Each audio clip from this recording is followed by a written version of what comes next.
Listen up. Every single morning, you face a decision that will shape the next 24 hours of your existence.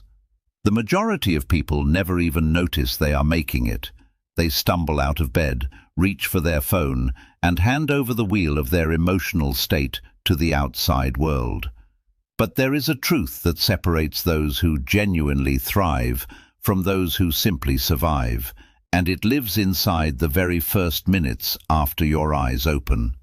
The ancient Roman emperor Marcus Aurelius wrote privately in his journal that the people he would encounter each day would be interfering, ungrateful, prideful, dishonest, envious, and difficult.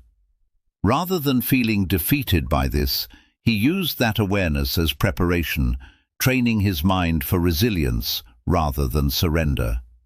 Right now, in those precious early moments after waking, your brain is at its most receptive. Modern neuroscience confirms that the very first thoughts you think literally reshape your neural pathways, establishing automatic responses that carry forward through the entire day. Yet most people squander this golden window by scrolling through feeds, soaking up other people's drama, or plunging headfirst into stress before they have even stood up.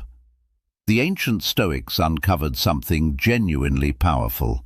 You can program your mind for success, for inner calm, and for unbreakable self-confidence, simply by speaking 10 specific truths to yourself each morning. These are not wishful fantasies or hollow feel-good phrases. They are reality-anchored declarations that bring your thinking into alignment with how life actually operates. Imagine waking up tomorrow morning feeling genuinely alive about the day ahead, regardless of whatever challenges are waiting.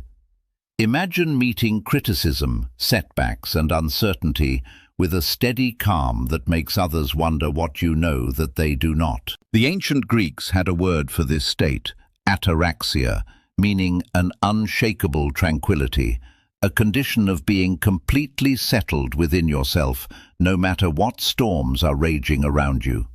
This is not a personality trait you are born with. It is something you build deliberately, one morning at a time.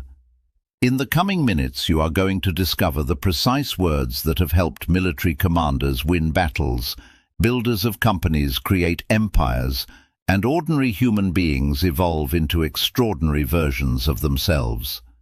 Every phrase is engineered to address a specific weakness that keeps people stuck, whether that is fear, constant comparison, scattered focus, emotional reactivity, or endless procrastination. What makes this different from everything else you may have encountered is that these principles have been stress-tested across more than 2,000 years of human experience. They worked inside ancient Rome, they worked during world wars, and they will work inside your life beginning today. The only real question is whether you will summon the discipline to actually use them. The first truth to tell yourself each morning is this: I am responsible for how today feels. The instant you accept complete ownership of your emotional state, your entire world begins to shift. This is not about blaming yourself when bad things happen. It is about reclaiming your power to choose how you respond to whatever arrives. Viktor Frankl, a psychiatrist who survived the Holocaust, uncovered this truth inside the most horrifying conditions imaginable. He wrote that everything can be stripped from a person except the final human freedom, the ability to choose one's attitude within any set of circumstances. If a person could preserve emotional command inside a concentration camp, then you can preserve it inside your everyday life. Most people live as emotional hostages. Their mood rises and falls with traffic, weather, other people's behavior, and their bank account balance. They wake up and immediately check their notifications, letting those alerts determine whether the day will feel good or terrible. That is emotional captivity, and it is the root reason so many people feel powerless inside their own lives. When you speak the words, "I am responsible for how today feels," you are issuing a declaration of personal freedom. You are saying that your happiness, your peace, and your confidence are not available to the highest bidder. You are claiming ownership of the one thing nobody can ever remove from you, your response to what happens. This does not mean you will never feel let down, irritated, or sad. It means you recognize those feelings as temporary visitors rather than permanent residents. It means you understand that while you cannot govern what happens to you, you have absolute authority over what happens inside you. The Stoic philosopher Epictetus taught that we suffer not from events themselves, but from our interpretation of events. Alter the interpretation, and you alter the suffering. Begin each day by placing your hand on your heart and declaring with genuine conviction that your emotions are your choice, your peace is your decision, and today you choose strength, clarity, and hope over their opposites. Watch what begins to happen when you stop being a victim of circumstance and start being the author of your inner experience. You will find a kind of freedom that most people never discover in their entire lives. The second morning truth is equally powerful. Nothing can disturb my peace without my permission. Your state of mind is a fortress, and you are the one standing at the gate. Every morning you must decide what and who receives entry into your mental space. Most people leave that gate completely unguarded, allowing every harsh word, nagging worry, and dark thought to march in and take up permanent residence. Marcus Aurelius wrote that you hold power over your mind and not over outside events, and that recognizing this is the source of strength. He understood that genuine power is never about controlling what happens around you. It is entirely about controlling what happens within you. When you declare that nothing can disturb your peace without your permission, you are drawing a boundary around your inner world. You are stating that your tranquility is not a public space where anyone can arrive and create disorder. You become the one deciding who has access to your mind. This does not make you cold or emotionally detached. It cultivates what the Stoics called the discipline of desire, the capacity to stay centered regardless of external turbulence. You can acknowledge that someone said something hurtful without allowing it to dictate the rest of your day. You can recognize a setback without letting it collapse your confidence. The key lies in the pause between what happens and how you respond. There is a sacred gap in that moment where you get to choose. Most people react so quickly that they never realize this space exists. But when you train yourself to locate that pause, you discover something that functions like a superpower. Every morning, look yourself directly in the mirror and speak these words. Nothing can disturb my peace without my permission. I am the guardian of my inner world. I choose who and what receives access to my mind. My peace is not available for sale, for rent, or for negotiation. Notice how differently you begin to move through the world when you genuinely believe that your peace belongs entirely to you. The third declaration addresses one of the greatest drains on human energy. Today I focus only on what I can control. The fastest path to mental exhaustion is pouring energy into things that are entirely beyond your influence. Yet, every day, countless people hemorrhage enormous mental resources, worrying about other people's opinions, the weather, the economy, politics, and 1,000 variables they have zero ability to affect. Epictetus articulated the foundational Stoic insight that some things lie within our power, while others do not. He divided all of existence into these two categories and taught that mastering this distinction is the same as mastering your life. What actually falls within your power? Your effort, your attitude, your words, your actions, your reactions, your decisions. That is the complete list. Everything beyond that boundary including other people's behavior, the past, the future, natural disasters, market conditions, and your manager's mood, is entirely outside your sphere of influence. Most people have the arrangement completely reversed. They invest 80% of their mental energy attempting to control the uncontrollable, while neglecting the things they can genuinely shape. They lie awake worrying about what might happen next month, while ignoring what they can do today. When you wake up and proclaim that today you will focus exclusively on what you can control, you are making a strategic decision to invest your limited attention where it can actually produce results. You are exchanging anxiety for action, helplessness for genuine influence. The ancient Stoics practiced a mental exercise involving circles of control, visualizing everything in life as belonging to one of three rings. The innermost ring holds what you control completely. The middle ring contains what you influence partially. The outer ring contains what you cannot affect at all. Your assignment is to direct 90% of your energy toward the innermost ring, 10% toward the middle, and nothing toward the outer. This single shift transforms your mornings. Instead of waking overwhelmed by everything going wrong in the world, you wake energized by everything you can make right within your sphere. Instead of scattered anxiety, you experience focused clarity and a genuine sense of personal power. The fourth truth strikes at one of the deepest wounds most people carry. My worth is not measured by today's outcomes.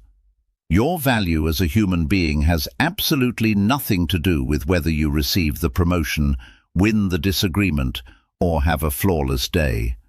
Yet most people have tied their sense of self-worth to their daily performance, as if they were a stock price fluctuating by the hour, surging when things go well and crashing when they do not. The Stoic philosopher Seneca, who advised emperors and built extraordinary wealth, learned this lesson through being exiled and ultimately condemned.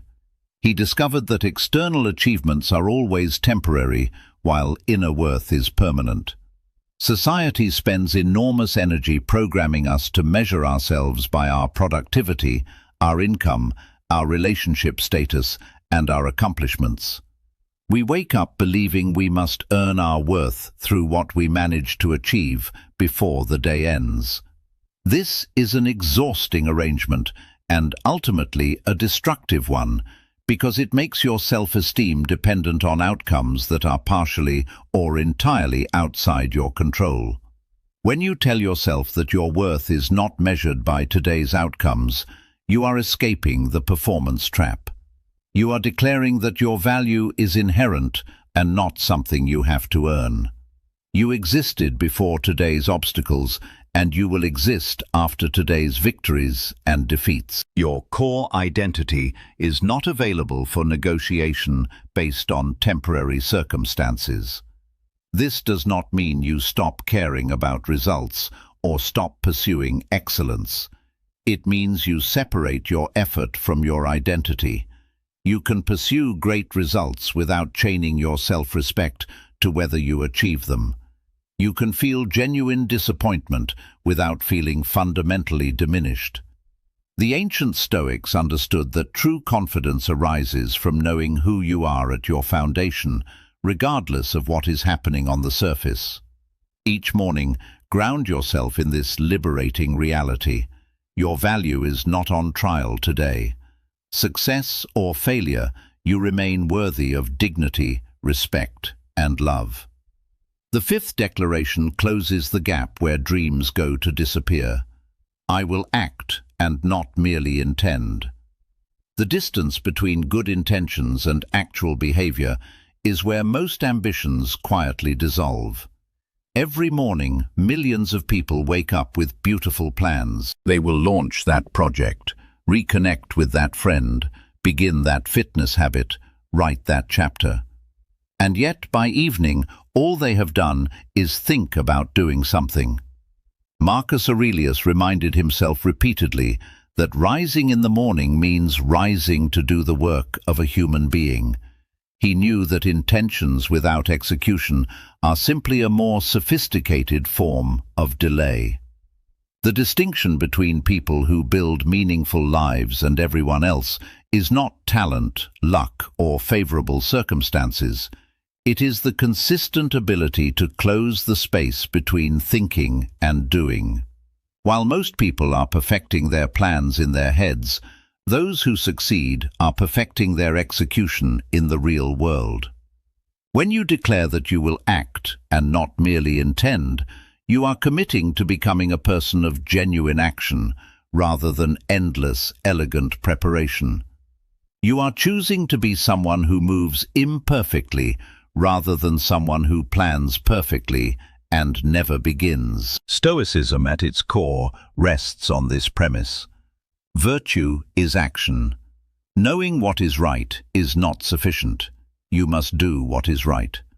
Understanding wisdom is not enough. You must live it. Knowledge without behavior is ultimately just entertainment. Your morning declaration creates what researchers call implementation intention, a direct bridge between your goals and your actions. The moment you shift from intending to doing, your entire relationship with your own life changes. You stop being a spectator and become the main character. You stop waiting for permission and begin creating your own opportunities. You stop wishing things would improve and start making them improve. Rise each morning and make this commitment with your whole chest. Today I move. I act on what matters. Progress is more important than perfection, and doing is more important than dreaming. The sixth morning truth reframes suffering itself.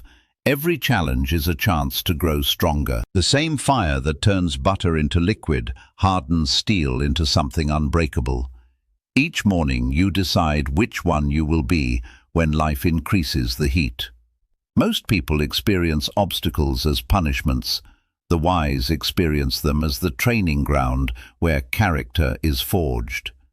Admiral James Stockdale, who survived 7 years of brutal imprisonment as a prisoner of war in Vietnam, attributed his survival directly to Stoic philosophy. He said, "You must never confuse faith that you will ultimately prevail with the discipline to face the hardest facts of your current reality honestly." He understood that challenges do not break people, they reveal what people are built from and hand them the opportunity to become stronger. Right now you are facing something difficult. Perhaps it is financial strain, a troubled relationship, health concerns, or career uncertainty. Your natural instinct may be to wish these difficulties away, to resent your circumstances, or to feel sorry for yourself. But what if these challenges are not happening to you? What if they are happening for you? Marcus Aurelius wrote that what stands in the way becomes the way, and that the obstacle to action is the very thing that advances action. Every difficulty contains within it the seeds of opportunity, if you have learned to see them. When you tell yourself each morning that every challenge is a chance to grow stronger, you completely transform your relationship with hardship. You stop being a casualty of circumstances and start being a student of life. You stop asking why this is happening to you and start asking what this moment is trying to develop in you. A muscle grows only when it faces resistance. Character deepens only when it faces difficulty. Rise each day prepared for whatever arrives, knowing that whatever tests you is simultaneously strengthening you in ways you may not immediately recognize. The seventh declaration protects you from one of the modern world's most relentless poisons. I will not compare my journey to anyone else's. Comparison robs you of joy, but it also dismantles your progress, your confidence, and your ability to live authentically. Every morning, millions of people wake and immediately begin measuring their behind-the-scenes reality against the curated highlight performances they encounter on social media, forgetting entirely that they are making an unfair comparison. Epictetus observed that a person avoids enormous suffering by attending only to what they themselves are doing, rather than scrutinizing what their neighbors say and do. He recognized that your only meaningful competition is the person you were yesterday. Social media has industrialized comparison into a round-the-clock habit. You observe someone's vacation photographs, and suddenly your own life feels dull. You read a promotion announcement, and suddenly your career feels stalled. You see relationship content, and suddenly your own connection feels lacking.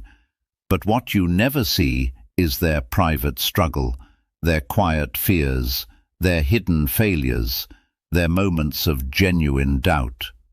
When you declare that you will not compare your journey to anyone else's, you are choosing to run your own race at your own pace toward your own destination. You are refusing to allow other people's timelines to dictate your sense of worth. You are acknowledging that everyone begins from a different starting point, with different resources, different obstacles, and a completely different definition of what success means. Your path is singular because you are singular. Your background, your strengths, your struggles, your dreams, and your circumstances belong only to you. The most fulfilled people you will ever encounter have learned to define success on their own terms, to celebrate others without diminishing themselves, and to measure progress against their own past rather than other people's present. The eighth truth may be the most practically powerful of all. I choose discipline over motivation. Motivation behaves like weather. It is unpredictable, fleeting, and completely outside your control. Some mornings it arrives, and you feel capable of moving mountains. Other mornings it is entirely absent, and getting out of bed feels like climbing one. But discipline operates like breathing. It functions regardless of how you feel. Cato the Younger, the Roman general celebrated for his uncompromising character, walked barefoot through the cold streets of Rome in winter, specifically to condition his resolve. He demonstrated that you never require motivation to take action, you only require discipline. Most people sit waiting for motivation to strike like sudden inspiration. They believe they need to feel energized or excited before they can begin, so they wait, and they wait. And they wonder why they never close the distance between their current position and their goals. Meanwhile, disciplined people are building lives of consequence, while unmotivated people are building elaborate justifications for remaining still. When you declare that you choose discipline over motivation, you are announcing your independence from your own shifting emotions. You are stating that your actions will not be held captive by how you happen to feel on a given morning. Discipline is a muscle, and every time you choose it over comfort, you add genuine strength to your character. Every time you do what is required when you least want to do it, you prove to yourself that you can be trusted to keep your own word. The most consistently successful people you will ever observe are not more motivated than you. They are more disciplined than you. They have learned to make their behavior answerable to their values rather than to their moods. Make that same commitment each morning without exception. The ninth truth shifts your perception of everything around you. Gratitude will shape how I see the day.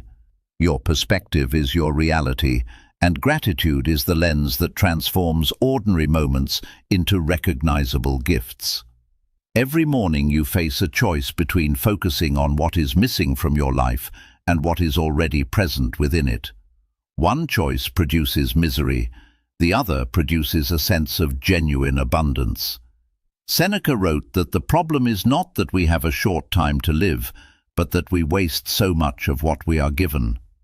He understood that gratitude is not about denying your problems, it is about acknowledging the quiet miracles that exist alongside them.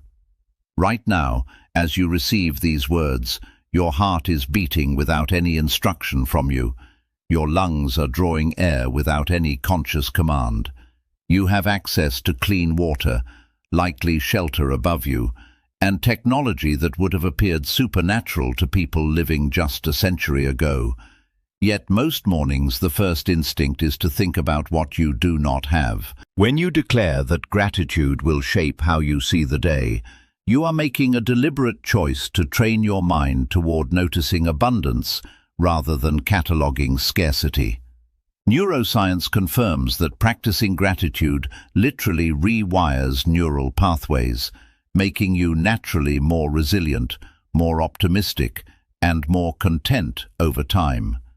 Gratitude does not require pretending that everything is fine or dismissing genuine difficulties. It requires maintaining perspective, remembering that even your hardest days contain elements worth acknowledging. It is the understanding that happiness does not come from possessing everything you desire, but from genuinely appreciating what you already hold. The Stoics practiced a discipline they called negative visualization, mentally rehearsing the loss of what they currently valued in order to appreciate it more deeply in the present. Begin each morning by letting a grateful heart create the foundation for the hours that follow. The 10th and final morning truth ties everything together. I will end the day better than I started. Every sunrise hands you an agreement. Invest this day with intention, and you will rest tonight richer in wisdom, stronger in character, and closer to the person you are becoming. This is not a demand for massive breakthroughs every single day. It is an embrace of the compound effect of small and consistent improvements, the kind that transform unremarkable days into remarkable lives over time. Seneca maintained a nightly ritual of honest self-review, asking himself what wound he had healed, what weakness he had resisted, and where genuine improvement was possible. He understood that the objective was never perfection, it was always progress. He recognized that even a 1% improvement sustained daily would compound into transformation so significant it would eventually be unrecognizable. When you commit to ending each day better than you began it, you convert every experience into a lesson in personal development. You wake as one version of yourself and sleep as a slightly better version. The conversation you found difficult becomes practice in courage. The mistake you made becomes data for wiser future decisions. The delay that frustrated you becomes training in patience. Every experience becomes raw material for growth rather than simply something that happened and passed. The beauty of this commitment is that it makes failure genuinely impossible. Even the worst day can end better than it started if you extract one real lesson from what went wrong. Even when you fall short of your intentions, you grow by adjusting your approach for tomorrow. This is not self-punishment or the demand for perfection. It is intentional living, the recognition that every day is a gift that deserves to be taken seriously. Your future self is being built right now by the choices you make today. These 10 morning declarations are not merely words to recite before your coffee grows cold. They are the architectural blueprints for constructing an unshakable life. When you begin each day by claiming responsibility for your experience, by guarding your peace, by directing your energy toward what you can actually influence, by recognizing your inherent worth, by choosing action over intention, by embracing difficulty as development, by refusing comparison, by prioritizing discipline, by practicing gratitude, and by committing to daily growth, something profound happens. You stop being someone who reacts to life and become someone who creates it. The ancient Stoics understood something that modern approaches to self-improvement frequently miss. Genuine strength is not constructed from positive thinking or from pretending problems do not exist. It comes from developing the inner resources to meet whatever life delivers, with wisdom, with courage, and with grace. These 10 morning statements are your daily training program for exactly that kind of strength. You do not need to execute them perfectly. You only need to return to them consistently. Begin with the single declaration that speaks most directly to where you are right now, and build from there. The aspiration is not to become a philosopher overnight. It is to become slightly more resilient, slightly more intentional, and slightly more in command of your own experience with each passing day. Your mornings shape your days accumulate into your life, and your life, through everything it touches, becomes your legacy. Begin tomorrow morning. Begin as if everything depends on it, because in ways that matter deeply, it does.